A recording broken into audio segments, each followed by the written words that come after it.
કેબિનેટની બેઠક મળી। મુખ્યમંત્રી ભૂપેન્દ્ર પટેલની અધ્યક્ષતામાં આ બેઠક ચાલી રહી છે।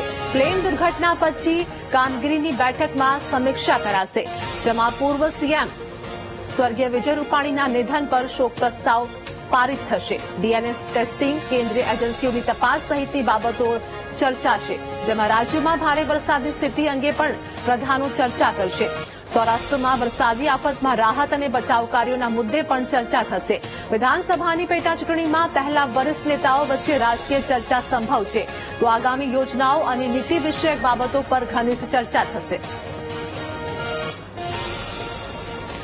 તો ગાંધીનગરમાં રાજ્ય સરકારની કેબિનેટની બેઠક મળી છે। આ બેઠકમાં અનેક મુદ્દે ચર્ચા કરવામાં આવશે, જેમાં વરસાદી આફતમાં રાહત કાર્યની પણ ચર્ચા થશે। તો પ્લેન ક્રેશ દુર્ઘટના અંગે પણ આ બેઠકમાં ચર્ચા થઈ શકે છે। રાજ્ય સરકારની આ કેબિનેટની બેઠક, જેમાં મુખ્યમંત્રી ભૂપેન્દ્ર પટેલની અધ્યક્ષતામાં આ બેઠક ચાલી રહી છે। પ્લેન દુર્ઘટના પછી ચાલી રહેલી કામગીરીની બેઠકમાં પણ સમીક્ષા કરવામાં આવશે। તો પૂર્વ સીએમ સ્વર્ગીય વિજય રૂપાણીના નિધન પર શોક પ્રસ્તાવ પારિત થશે। ડીએનએ ટેસ્ટિંગ, કેન્દ્રીય એજન્સીઓની તપાસ સહિતની બાબતો પણ ચર્ચા કરવામાં આવશે। રાજ્યમાં ભારે વરસાદની સ્થિતિ અંગે પણ પ્રધાનો ચર્ચા કરશે। સૌરાષ્ટ્રમાં વરસાદી આફતમાં રાહત અને બચાવ કાર્યના મુદ્દે પણ ચર્ચા થશે। તો વિધાનસભાની પેટાચૂંટણીમાં પહેલા વરિષ્ઠ નેતાઓ વચ્ચે પણ રાજકીય ચર્ચા સંભવ છે। આગામી યોજનાઓ અને નીતિ વિષયક બાબતો પર ઘનિષ્ઠ ચર્ચા પણ સંભવ છે। ગાંધીનગર ખાતે આ કેબિનેટની બેઠક મળી છે, જેમાં મુખ્યમંત્રી ભૂપેન્દ્ર પટેલની અધ્યક્ષતામાં આ બેઠક યોજાઈ છે। પ્લેન દુર્ઘટના પછી ચાલી રહેલી કામગીરીની આ બેઠકમાં સમીક્ષા કરવામાં આવશે અને વરસાદી આફતમાં રાહત કાર્યની પણ ચર્ચા કરવામાં આવશે, જેમાં પૂર્વ સીએમ સ્વર્ગીય વિજય રૂપાણીના નિધન પર શોક પ્રસ્તાવ પારિત થશે। તો ડીએનએ ટેસ્ટિંગ, કેન્દ્રીય એજન્સીઓની તપાસ સહિતની બાબતે પણ ચર્ચા થશે। અમારી સાથે સંવાદદાતા મેહુલ દેસાઈ લાઈવ જોડાઈ ગયા છે।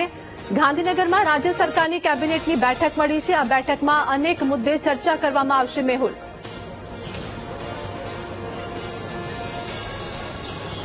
बिल्कुल जी आरती, कैबिनेटની બેઠક મુખ્યમંત્રી ભૂપેન્દ્ર પટેલના અધ્યક્ષસ્થાને શરૂઆત થઈ ચૂકી છે।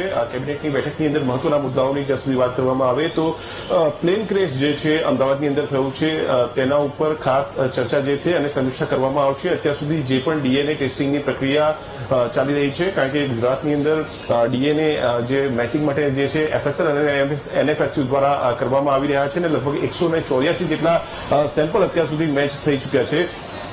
જો તેની જે પ્રક્રિયા છે તેના સંદર્ભમાં સમીક્ષા જે છે તે કરવામાં આવશે। પરંતુ આ જે પ્લેન ક્રેશ થયું છે તેની અંદર પૂર્વ મુખ્યમંત્રી વિજય રૂપાણીનું પણ નિધન થયું છે આરતી, અને તેમનું જે નિધન થયું છે તેને લઈને આ કેબિનેટ બેઠકની અંદર સૌપ્રથમ તો 2 મિનિટનું મૌન પાળવામાં આવ્યું અને શોક દર્શક ઉલ્લેખો કરી અને તેનો જે પ્રસ્તાવ જે છે તે કેબિનેટની અંદર પારિત કરવામાં આવ્યો છે। આ સિવાય જે પ્લેન ક્રેશની અંદર ઇન્વેસ્ટિગેશન છે તેની અંદર કેન્દ્રીય એજન્સીઓ રહેલી છે, તેને સંકલન જે છે તે રાજ્ય સરકારની સાથે કરી રહી છે અને સંકલન સતત જે થઈ રહ્યું છે તેના સંદર્ભમાં પણ ચર્ચા કરવામાં આવી રહી છે।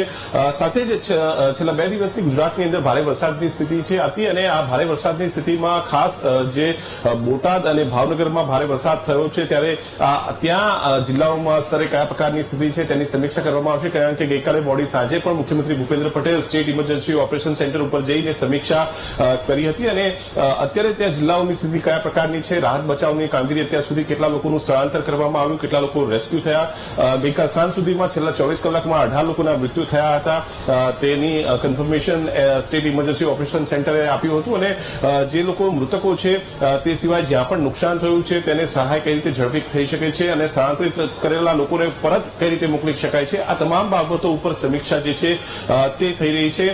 ચોક્કસથી જે પ્લેન ક્રેશ સહિતની જે મુદ્દાઓ જે છે તે ખૂબ જ મહત્વપૂર્ણ છે અને ભારે વરસાદના કારણે જે સ્થિતિ બની છે તેના સંદર્ભમાં પણ જે સમીક્ષા જે છે આ કેબિનેટની અંદર થઈ રહી છે। રાજ્ય સરકારના આગામી આયોજનો અને નીતિગત બાબતો ઉપર પણ સમીક્ષા આ કેબિનેટમાં થશે। જી આભાર મેહુલ, અમારી સાથે જોડાવા બદલ, સમગ્ર માહિતી આપવા બદલ।